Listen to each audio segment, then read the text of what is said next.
Olá, aqui estamos outra vez em nome do soberano Criador dos céus e da terra, o Senhor Jesus Cristo. Estamos dando prosseguimento à nossa exposição, à minha exposição no caso, da minha tradução de Lucas. Estamos chegando agora ao verso 21 do capítulo 2. No vídeo anterior, Jesus nasceu. Então aqui vamos dar prosseguimento. Eu vou ler versos 1 a 24. Quando os 8 dias se completaram para circuncidar o menino, foi-lhe dado mesmo o nome de Jesus, o nome dado pelo anjo antes dele ser concebido no ventre. Quando se completaram os dias da purificação deles, segundo a lei de Moisés, levaram ele a Jerusalém para apresentá-lo ao Senhor. Abre parênteses, assim como está escrito na lei do Senhor, todo macho primogênito será consagrado ao Senhor, no caso Jeová. Fecha parênteses.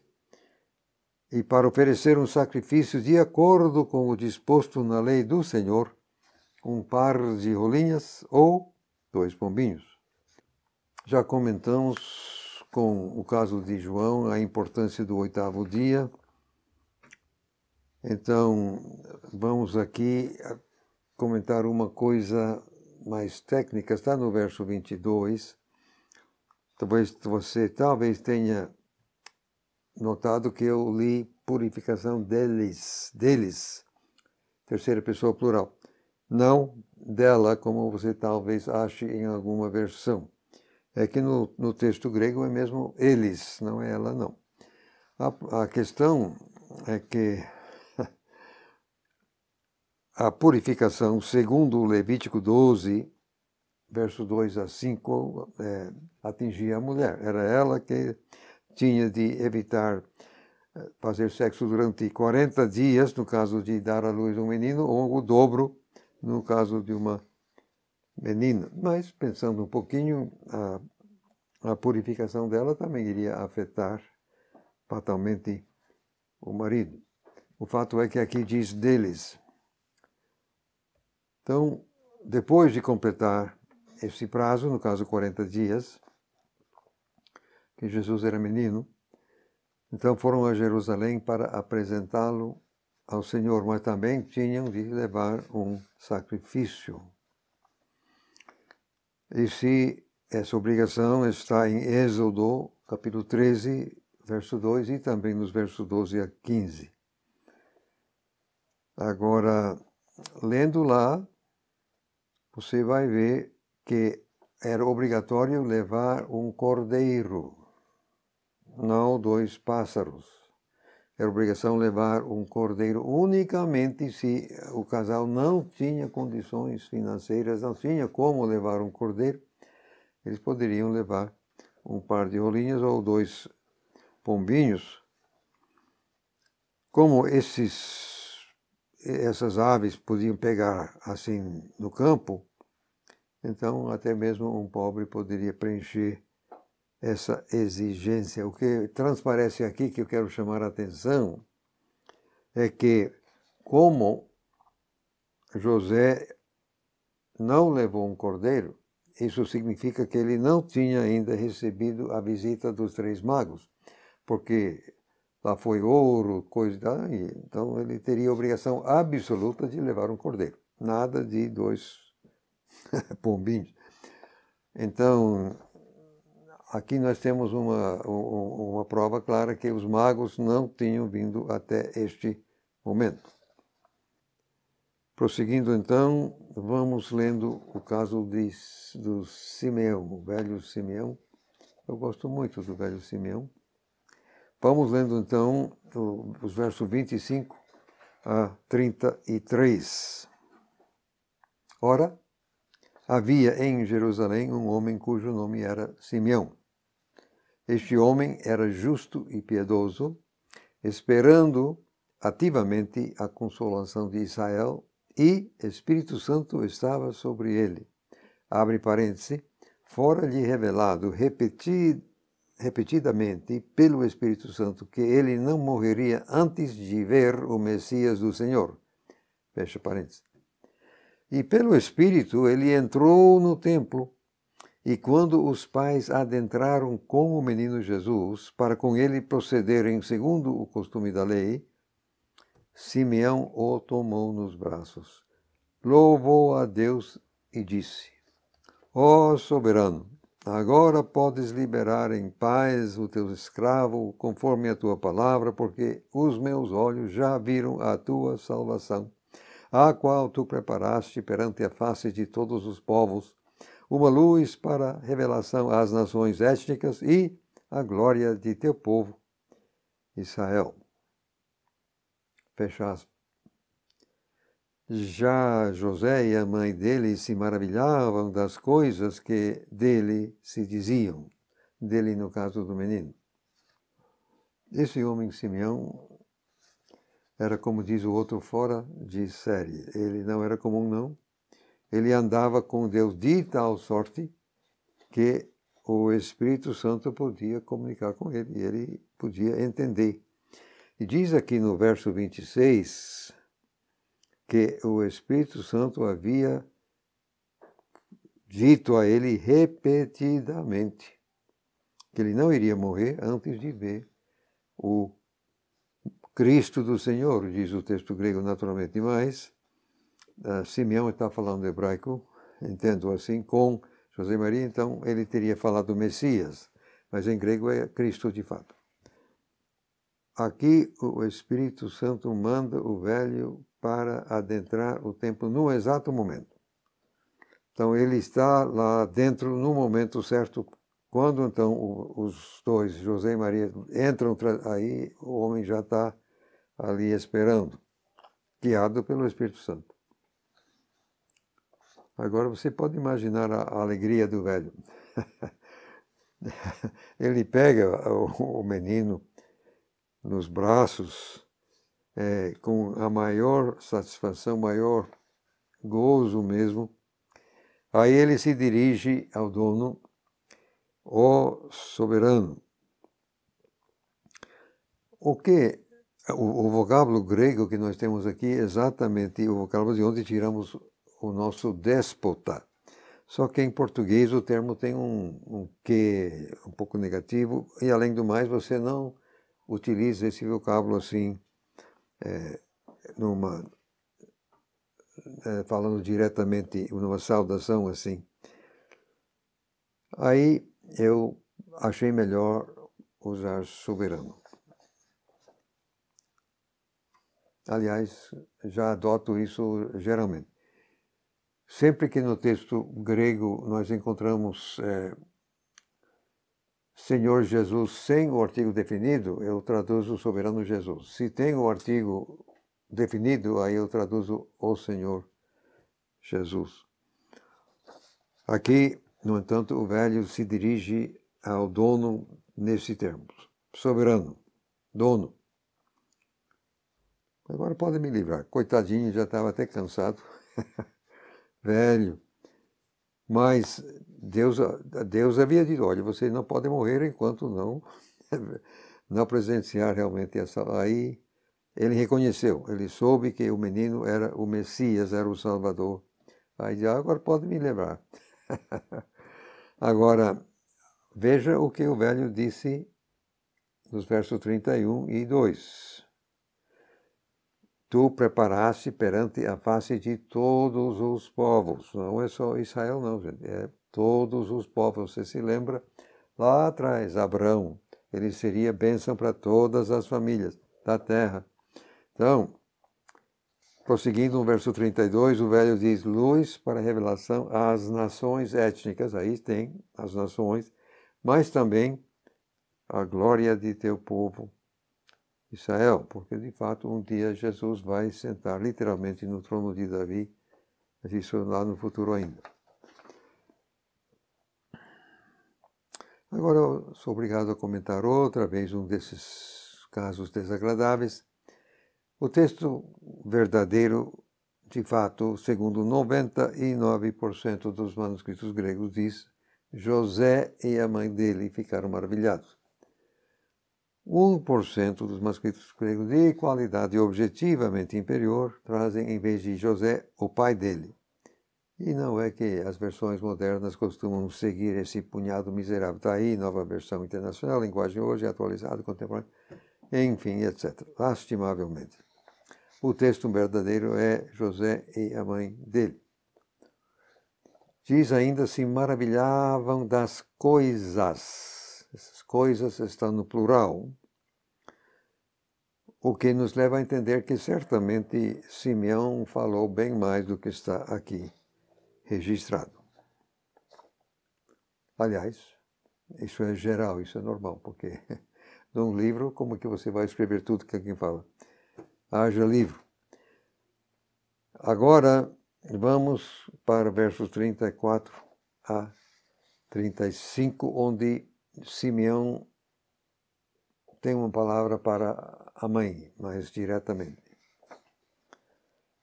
Então Simeão os abençoou e disse a Maria, sua mãe, quer dizer, mãe do menino, ouça, este é destinado a causar a queda e ascensão de muitos em Israel e a ser um sinal que é contestado para que sejam revelados os raciocinares de muitos corações. Abre parênteses. Outro sim, uma espada atravessará a tua própria alma também. Fecha parênteses, fecha aspas. O que o velho disse a Maria, obviamente, se deu.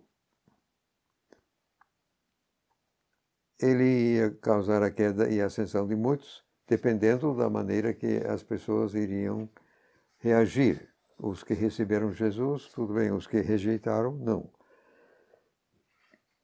Então, quando ele diz que Jesus seria um sinal contestado, o que aconteceu de fato. Por quê? Porque o que Jesus fazia com as lideranças era exatamente revelar os raciocinares de seus corações. E Jesus obrigou os medalhões, as lideranças, a tomar posição. Ele deu provas tranquilas. Ele era o Messias, sem dúvida, mas aí eles eram obrigados a tomar posição. Ou vão reconhecer, se curvar, ou vão rejeitar. Geralmente, os medalhões escolheram rejeitar. Mas está aqui. Os raciocinares dos corações, de fato, ficaram revelados. Agora, quanto à própria alma da mãe, você pode saber que, principalmente nos últimos momentos, assim, quando Jesus realmente é preso, você sabe que a Maria estava lá observando tudo de longe, então Jesus aparece assim, todo ensanguentado, barba rasgada, coroa de espinhos, enfim, cheio de cospe, para nem se comentar o sofrimento da cruz, porque Maria estava ao pé da cruz, estava ao lado, vendo todo o sofrimento do filho. Você pode saber que o coração dela ficou cortado, sem nem ter que imaginar. Então, o velho falou mesmo. Uma espada atravessará a tua própria alma. Foi. Agora vamos prosseguindo. Podemos ver agora o caso da velha Ana. Se o Simeão era velho, a Ana era mais velha ainda. Vamos ler agora versos 36 a 38. Havia também uma profetisa, Ana, filha de Fanuel, da tribo de Azer. Era ela de idade muito avançada, tinha vivido com o marido 7 anos a partir de sua virgindade e tinha sido viúva durante uns 84 anos, que não se afastava do templo, servindo a Deus com jejuns e orações noite e dia.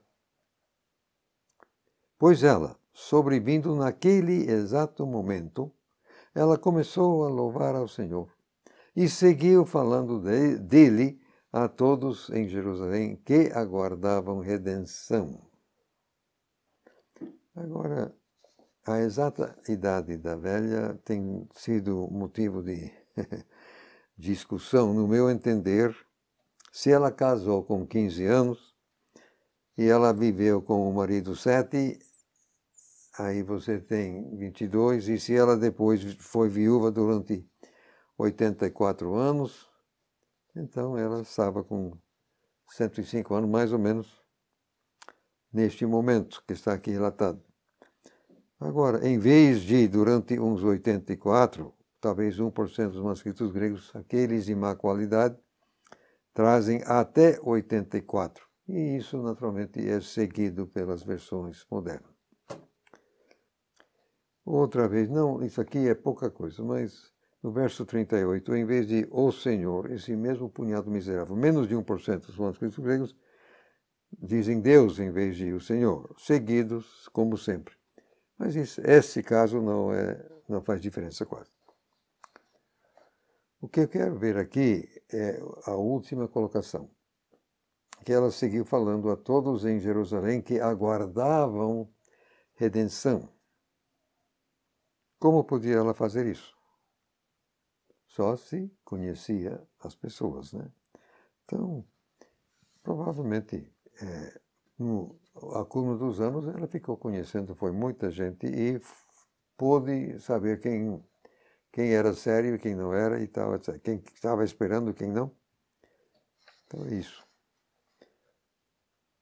Não sabemos o conteúdo do louvor, mas ela começou a louvar, pode saber que sim. Não sabemos o que ela acompanhou. Se ela ouviu tudo o que o velho falou, não sabemos. Certo é que ela sabia que estava aí o Salvador na presença daquele menino.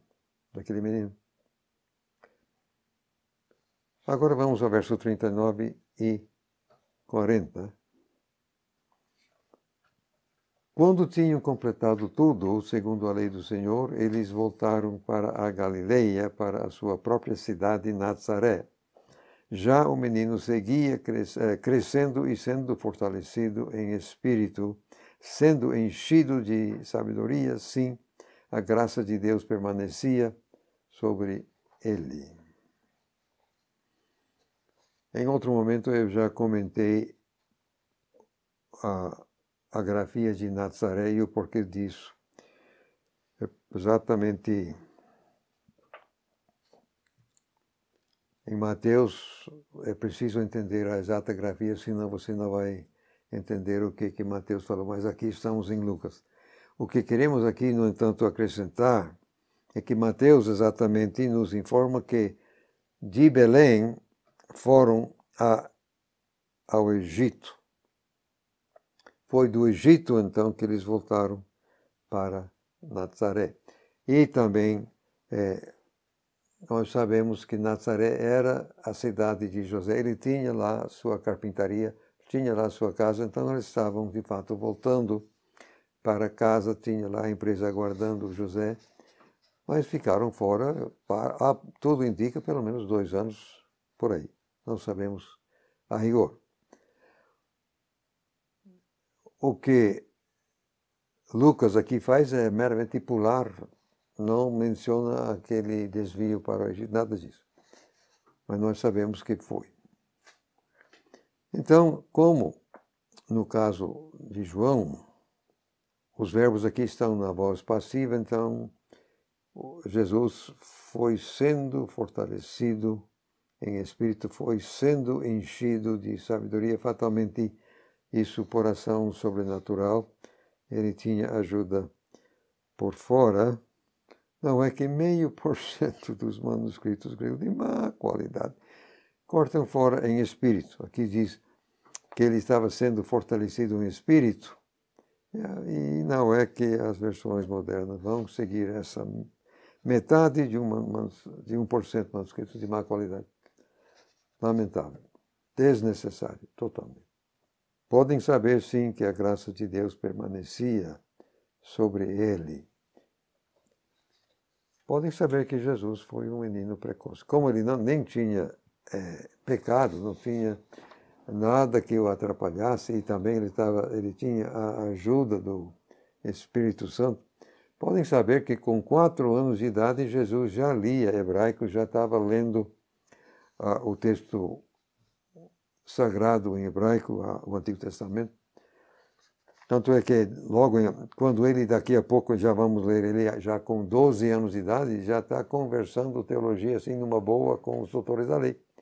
Ele com 12 anos de idade. Podem saber que ele já tinha lido, quem sabe até decorado, partes, pelo menos, do Antigo Testamento. Agora vou ler os versos 41 a 47. Todos os anos seus pais subiam a Jerusalém para a festa da Páscoa. E quando ele completou 12 anos de idade, eles subiram a Jerusalém conforme o costume da festa. Quando tinham cumprido os dias, regressando eles, o menino Jesus ficou em Jerusalém. Mas José e sua mãe não perceberam. Supondo que ele estivesse na caravana, eles caminharam um dia. Então se puseram a procurá-lo entre os parentes e conhecidos. Não o encontrando, voltaram a Jerusalém em busca dele. E aconteceu que, após 3 dias, eles o encontraram no templo, sentado no meio dos mestres, ouvindo-os e fazendo-lhes perguntas. Abre parênteses, todos os que o ouviam ficavam estarrecidos diante de seu entendimento e de suas respostas. Fecha parênteses. Só antes de prosseguir, vamos ver isto. Você sabe que, pela lei de Moisés, todo varão temente a Deus tinha obrigação a se apresentar perante Deus 3 vezes por ano. Haviam 3 festas. A Páscoa era uma delas, talvez a mais importante delas. Então, como o homem tinha de subir, muitas vezes a família toda subia, ou pelo menos a mulher, criança pequena nem sempre. Podemos entender que quando Jesus completou seus 12, aí ele foi levado junto. Talvez nas outras vezes não, mas com 12 anos ele foi levado. Fizeram tudo normalmente. Aí José e sua mãe se puseram de volta. Aqui outra vez 3% dos manuscritos dizem seus pais, em vez de José e sua mãe. Agora, um menino de 12 anos não vai ficar ao lado dos pais. Então, isso era natural. Estaria correndo, percorrendo a todas as outras crianças, enfim, certo? E os pais, quer dizer, José e Maria nem aí. Até que a caravana parou para pernoitar. E aí, cadê? Não. Aí os coitados tinham de voltar. E voltaram, como a mãe vai dizer, assim, bastante preocupados. Agora, quando aqui diz, aconteceu que após 3 dias, você sabe que o judeu, que nem o brasileiro, inclui o primeiro dia e o terceiro aqui dentro. Então, era provavelmente o dia de viagem para lá, o dia de viagem de volta e ainda mais um dia procurando o menino. Mas também Jerusalém não era lá, essas coisas não eram tão grandes assim. Então, provavelmente os 3 dias eram dessa forma. Está no templo ele no meio dos mestres, sabe, ouvindo, respondendo. Tá? Atenção para o verso 47. Todos os que ouviam ficavam estarrecidos diante do seu entendimento e de suas respostas. Realmente, quantos de nós teríamos condições de ficar conversando teologia durante 1 hora de forma inteligente, e muito menos 3 dias? Não, esse menino era impressionante. Eu fico assim imaginando que alguns dos mestres ali, ou outros lá ali presentes que não eram tão velhos assim, quem sabe 20 anos mais tarde, quando Jesus já estava ministrando, iriam dizer, aquele menino, ele era impressionante. Prosseguindo, verso 48 a 52, e com isso vamos terminar o capítulo 2. Ao vê-lo, eles, isto é, José e Maria, ficaram maravilhados e sua mãe disse a ele: Filho, por que fizeste assim para conosco? Eis que teu pai e eu estávamos à tua procura, angustiados. Aí ele disse a eles: por que estavam me procurando? Vocês não sabiam que preciso tratar dos interesses de meu pai? Mas eles não compreenderam a declaração que ele lhes fez. Então, ele desceu com eles e foi para Nazaré e seguiu se subordinando a eles. Já sua mãe guardava todos esses dizeres em seu coração. E Jesus seguiu crescendo em sabedoria e estatura e em graça para com Deus e os homens. Você pode entender que a mãe não está nada satisfeita. Então, ela reclama. José calado, é a mãe que tem, como diríamos assim, direito de falar. Filho, por que fizeste assim? Então, quando ela diz aqui que estavam procurando angustiados, parece que estavam temendo que Jesus poderia até, quem sabe, ter sofrido alguma violência. Contrastando com essa atitude da mãe, Jesus nunca se preocupou com a possibilidade de ser alvo de violência, nunca. Vamos ver isso mais daí a pouco. Agora você percebe que Jesus não pediu desculpas, nem chegou perto de pedir desculpas, quase. Ele chama a atenção da mãe. Por que estavam me procurando? Que coisa? Vocês não sabiam que preciso tratar dos interesses de meu pai? Agora, obviamente, Jesus sabia exatamente quem ele era. Quando ele falou dessa forma, ele não estava falando do pai adotivo José. Claro, ele não estava conversando carpintaria lá com os mestres da lei. Claro que não. Ele era conversando a palavra de Deus. Então, quando ele fala aqui, interesses de meu pai, é o pai verdadeiro, o pai celestial. Que ele foi gerado literalmente pelo Espírito Santo. Agora, diz aqui, verso 50, que eles não compreenderam, quer dizer, José e Maria. Mas eu digo que eles deveriam, né? A mãe, pelo menos, deveria ter compreendido. Ela sabia muito bem que a origem sobrenatural do menino. Mas, a essa altura, provavelmente José e Maria já tinham pelo menos 4 filhos a mais. E cada dia era tomado pelas preocupações costumeiras e já tinham se esquecido, não estavam pensando nisso. Mas nós também, quem sabe? Será que nunca nós ficamos preocupados? Permitimos que as preocupações da vida enchem a nossa visão e esquecemos, quem sabe, de realidades espirituais também, né? Mas quero voltar à questão de ter medo. De passagem, eu não sei o que poderia ser o equivalente naquele tempo que hoje os judeus chamam de bar mitzvah. Quando um menino chega à idade de responsabilidade, quer dizer, 12, 13 por ali, quando o menino passa pelo bar mitzvah, então ele é considerado agora como homem, como adulto, não mais como criança. E como Jesus era de uma maturidade física e mental avançada, é bem provável que ele já tinha passado pelo equivalente. E nesse caso, ele se sentia um adulto e se sentia no direito de fazer o que fez. Uma mera hipótese, não sei, eu não estava lá. Mas eu quero concentrar na questão de ter medo. A única vez que Jesus temeu uma morte prematura foi em Getsemane. Você pode dizer Marcos 26, Mateus 26, Marcos 14, Lucas 22 e ainda em Hebreus capítulo 5, versos 7 e 8. Mas isso contrasta o que encontramos em Lucas 4.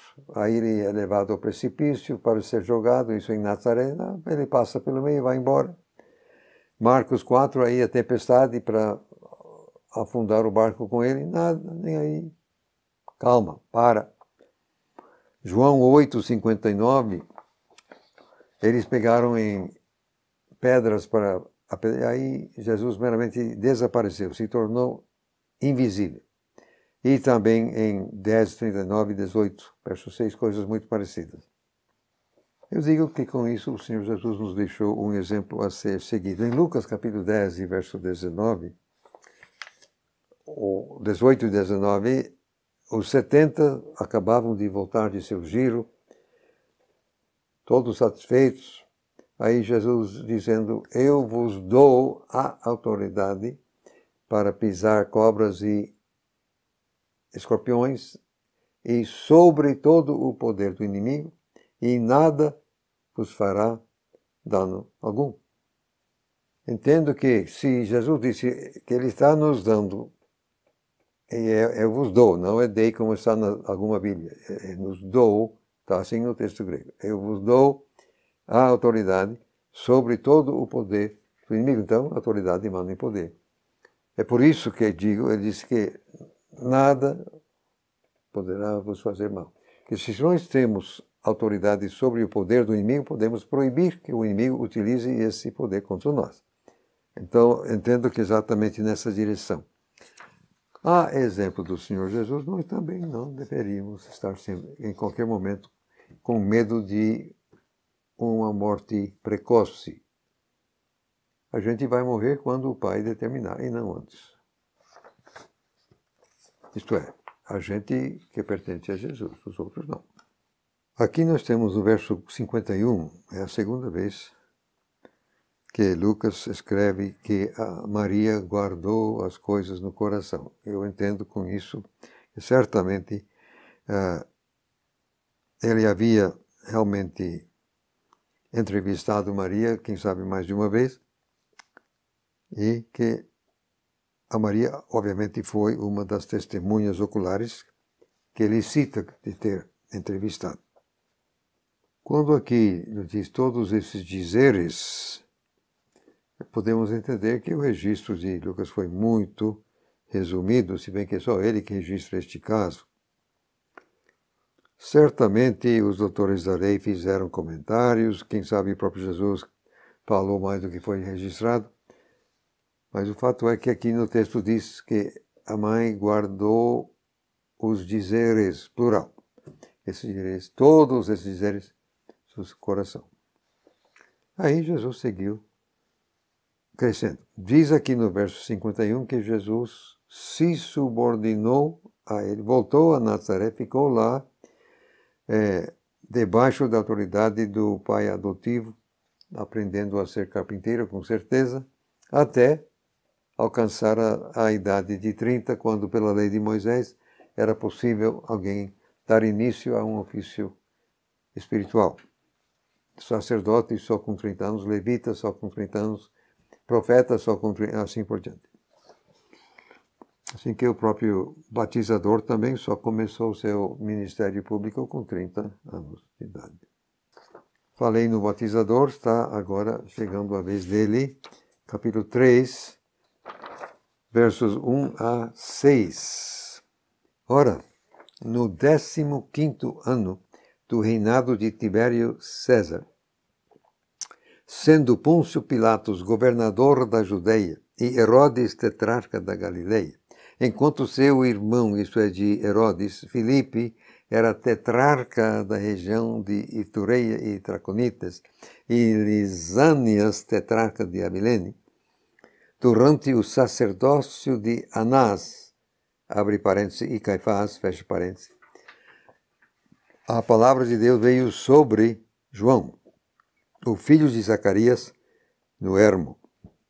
Aí ele percorreu toda a região próxima ao Jordão, pregando um batismo de arrependimento para perdão de pecados. Assim como está escrito no livro das palavras de Isaías, o profeta, dizendo: Uma voz clamando: preparem no ermo o caminho do Senhor, façam retas as suas veredas. Toda ravina será aterrada, e toda montanha e colina será nivelada. As partes tortuosas das estradas serão endireitadas, e as partes acidentadas serão aplanadas, e toda a carne verá a salvação de Deus. Tanto a citação de Isaías como a palavra de João, pelo menos essa palavra. Agora você vê outra vez como Lucas faz questão de situar o que está dizendo exatamente no momento histórico. Isso aí, ele, no começo, quando ele estava se dirigindo a Teófilo, ele disse isso. Então vem aqui, ó. Reinado de Tibério, o César. Também o governador era Pôncio Pilatos. E o tetrarca da Galileia era Herodes, assim por diante. E durante o sacerdócio de Anás, você sabe que pela lei de Moisés o ofício de sumo sacerdote era vitalício. Então, o sumo sacerdote de verdade era Anás. Mas parece que os romanos, numa tentativa de diminuir a influência política do sumo sacerdote, eles obrigaram os judeus a designar um sumo sacerdote diferente cada ano. E era com ele que o governador lidava. Então, podemos dizer o sumo sacerdote político, talvez. Mas naquele exato ano, era Caifás. Em outro momento, Caifás, quer dizer, parece que, entendemos que Caifás era o genro de Anás e tinha também alguns irmãos outros, então parece que haviam 3 ou 4 que faziam rodízio nesse negócio de sumo do ano. Mas você vê que Lucas realmente está fazendo questão de ser histórico. Agora, eu li, como está de fato no texto grego, que a palavra de Deus veio sobre João. Não é sobre. Eu entendo que foi essa palavra que o impulsionou a ação. A ideia é, quer dizer, a palavra de Deus veio sobre João, aí ele teve que se mexer, ele teve que começar a dar prosseguimento ao seu ofício. Ele estava no ermo. Nós sabemos qual era a dieta dele e tal, o cardápio, enfim, estava lá. Lá, então, que deu, agora não, agora você vai começar. Com isso, ele começou, aparentemente, percorrendo a região próxima ao Jordão, entendemos, do outro lado do Jordão, quer dizer, o que às vezes chamamos de Pereia, do outro lado do Jericó. O que ele pregou mesmo foi um batismo de arrependimento para perdão de pecados. Agora, existem pessoas que se contorcem perante o sentido claro do texto. João estava oferecendo perdão de pecados. É isso que o texto diz. Não tem jeito. Como entender? Eu digo assim, durante o Antigo Testamento, quem trouxesse um animal para sacrifício estava confessando ser pecador e esperava ser perdoado. Enquanto arauto do Cordeiro de Deus, que iria prover a quitação final para o pecado, João representava, digo, uma transição do velho para o novo. Então ele mesmo, como ele tinha o ofício de preparar o povo para o Messias, então ele está aqui clamando o povo para o arrependimento. Arrependimento de quê? Dos pecados, é claro. Então, ele batizava como um sinal físico dessa transação pessoal, confessando os seus pecados. O que, ao levar um animal para ser crucificado, a pessoa também estava fazendo, estava confessando ser pecador, está aqui um animal, meu sacrifício. Mais de uma vez é dito que ele cumpriu o que está em Isaías. O texto aqui que está citado, ou é citado aqui, Isaías 40, verso 3 a 5. Só para você ver que é isso mesmo.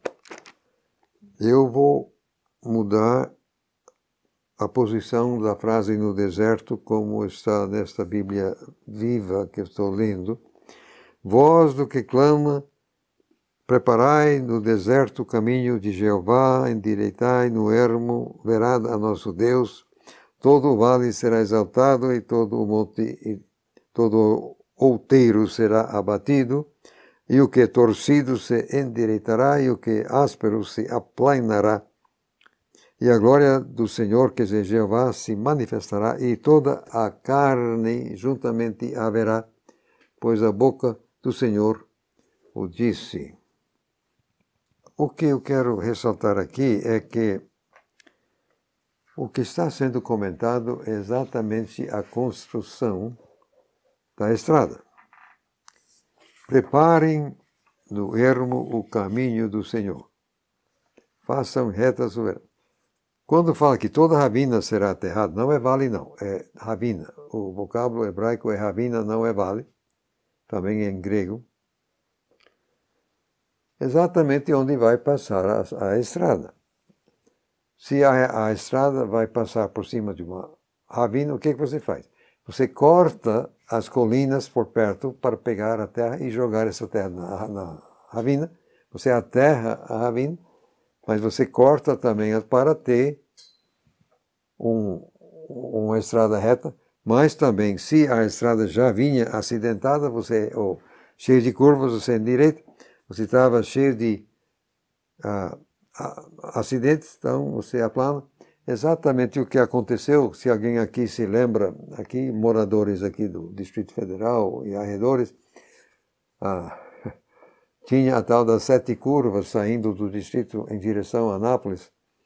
Quando era uma estrada simples, havia acidentes ali porque era terrível, simplesmente. Depois eles duplicaram a estrada, mas sem mudar o leito. Então ficava cheio de curvas, mas pelo menos já tinha dois lados, duas mãos. Agora não, agora eles fizeram uma nova estrada, exatamente o que está aqui. Quer dizer, as ravinas aterradas, corta as colinas para aterrar. Aí você tem agora uma estrada, a curva, pior você faz a 100 km/h se quiser. Exatamente o que está aqui é uma superestrada moderna que é para ser construída, dando acesso privilegiado, fácil à cidade de Jerusalém, que será exatamente onde o Messias irá colocar seu reino, vai reinar dali. No texto hebraico, como é costume em hebraico ter paralelismos, dizer a mesma coisa duas vezes, então lá fica claro que no deserto é paralelo no ermo. É isso que eu traduzi, embora não fique assim transparente em grego. Então eu não digo uma voz clamando no deserto, se bem que ele começou no ermo de fato. Uma voz clama, preparem no ermo o caminho, façam retas as veredas do Senhor. Então aí tem uma coisa dupla, uma paralela. Só isso. Agora, você sabe que em qualquer lugar, uma estrada bem feita facilita o trânsito, movimentar carga e tal. Mas principalmente num terreno acidentado, uma superestrada que faz isso, até a ravina, corta colina, aplana, endireita. Isso é maravilha. Isso é uma maravilha. Mais um detalhe, no verso 6. Eu li toda a carne, exatamente isso que o texto diz. Agora, alguma tradução, alguma Bíblia coloca outra coisa. Pessoas, gente, enfim. Mas o que tem no texto é carne. E a dificuldade que eu vejo é que não vai ser só as pessoas que vão ver a glória de Deus. Os animais também vão ver. E você pode constatar isso em Isaías capítulo 11, versos 6 a 9. Mas em Gênesis capítulo 6 e verso 17, diz que toda a carne foi destruída pelas águas do dilúvio de Noé. E essa toda a carne não foi só gente, não. Foi animal, foi tudo. Então, quando o texto diz carne, eu não me sinto em condições de simplificar e dizer pessoas. Os animais provavelmente estão incluídos. Como é que você? E animal vai ver a salvação de Deus? Mas o que o texto diz a respeito da natureza? A natureza está gemendo. A natureza está gemendo, está aguardando a glorificação. Porque quando o primeiro homem, a quem Deus entregou a administração da terra, quando ele caiu, como iria um administrador caído administrar uma natureza perfeita? Não iria dar certo. Então, o Criador propositadamente submeteu também a natureza à condição de caída para que o homem pudesse seguir administrando. E a natureza gemendo de lá para cá, aguardando o momento da renovação, da glorificação, onde tudo será restaurado. E durante o reino messiânico milenar, entendemos que as condições vão voltar a coisa parecida ao que era de fato no jardim. A natureza será renovada. Então, toda carne vai ver a salvação de Deus. Está aqui. Prosseguindo. Vamos ler a palavra. 7 a 9. Então ele dizia às multidões que saíam para serem batizadas por ele: crias de víboras, quem vos advertiu a fugir da ira vindoura? Pois então, produzi frutos que combinem com arrependimento. E nem pensem em dizer entre vós: temos Abraão por pai, porque eu vos digo que até destas pedras Deus pode suscitar filhos a Abraão. Aliás, já mesmo o machado está sendo posto à raiz das árvores, então toda árvore que não produz bom fruto é cortada e jogada a fogo adentro. Fecha aspas. Agora, quando ele aqui diz crias de víboras, exatamente assim, ele não está sendo muito delicado, não. Não sabemos a exata espécie de cobra, mas podemos acreditar que era venenosa. O texto diz mesmo crias, no plural, é por isso que eu traduzi assim. Mas a partir do Mateus 3, verso 7, que é texto paralelo, podemos concluir que ele se referia principalmente a fariseus e saduceus, que esse pessoal, eles vieram para avaliar o que estava acontecendo, mas que eles mesmos não se submeteram ao batismo. Por que não? Não iriam querer admitir que tinham pecado para confessar. Eles eram cheios de justiça própria. Jesus deixa claro, mais tarde, Jesus diz que eles não foram batizados. Eles não se submeteram. Então, mas eles estão ali para espiar. Então, foi a eles que João mais dizia, ó, raça de víboras.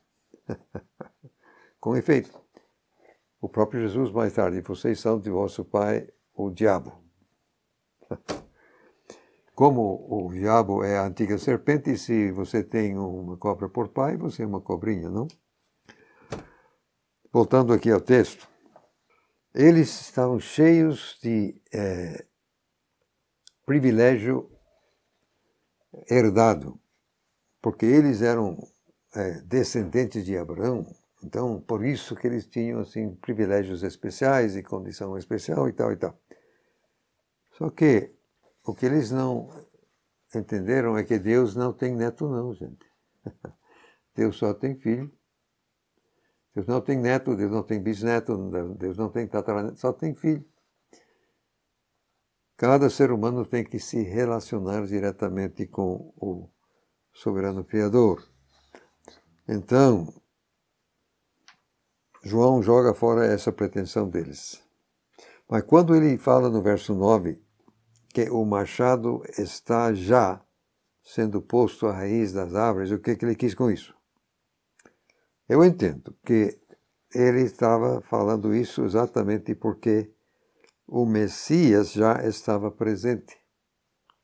O Messias já estava presente, ia dar início ao seu ministério público, e, entre outras coisas, esse Messias iria condenar os fariseus e outras víboras. Agora, jogado fogo adentro diz respeito ao destino eterno deles. Pronto. Então, acho que desta vez podemos terminar por aqui. O João ainda vai lidar com vários outros tipos aqui a partir do verso 10, mas já está, pelo tempo que já decorreu, está bom de parar. Então, que Deus nos abençoe e ajude a todos.